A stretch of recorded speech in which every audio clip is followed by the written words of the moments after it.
और शिमला मिर्च, आलू और मटर और এদিকে শিমলা মির্চ দিয়ে তরকারি করব একটা নিরামিষ ভেজ একদম। দেখ করে বানিয়ে খেয়ে দেখবেন। করে নিয়েছি, তেল দেবো এবার অল্প পনিরটা লাড়ার জন্য।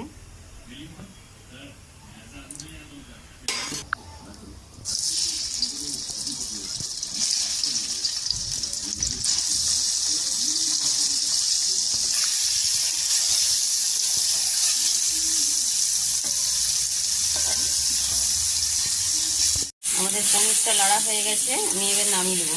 পনিরটা হালকা লেড়ে নিচ্ছি, কারণ আগে আমি আলু সিদ্ধ করে নিয়ে আর মটরকে লেড়ে নিচ্ছি হালকা।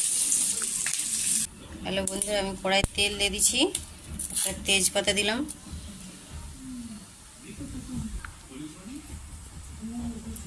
দুটো শুকনো লঙ্কা দিচ্ছি, জিরা দিচ্ছি,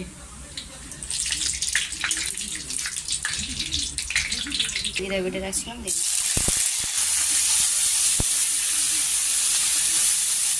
একটু ভেজে নিচ্ছি আদা জিরাটা, ভাজা ভাজা হয়ে গেলে এর মধ্যে আমি দই, কাজু বাদাম বাটা দেবো। কাজু বাদাম বাটা দিয়ে দিচ্ছি। আমি বাদামের মধ্যে একটা লঙ্কা, কাশ্মীর লঙ্কা পিষে দিয়েছিলাম, তাই এর যে লাল লাল লাগছে।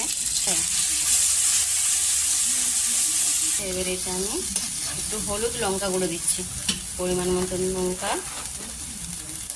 যেমন আপনারা ঝাল খাবেন তেমন দেবেন। একটু হলদি,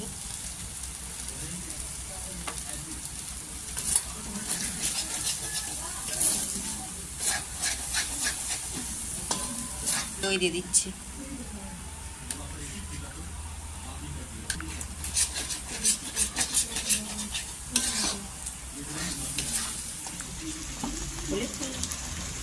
দই দিয়ে আমার কষানো হয়ে গেছে, এবার আমি এর মধ্যে আলু আর মটরটা দিয়ে দিচ্ছি।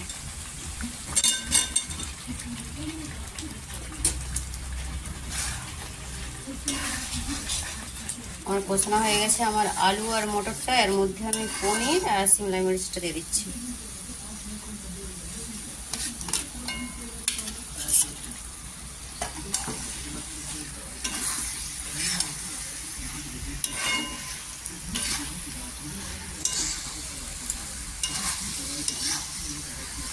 এর মধ্যে আমি অল্প জল দিয়ে চাপা দিয়ে দেবো।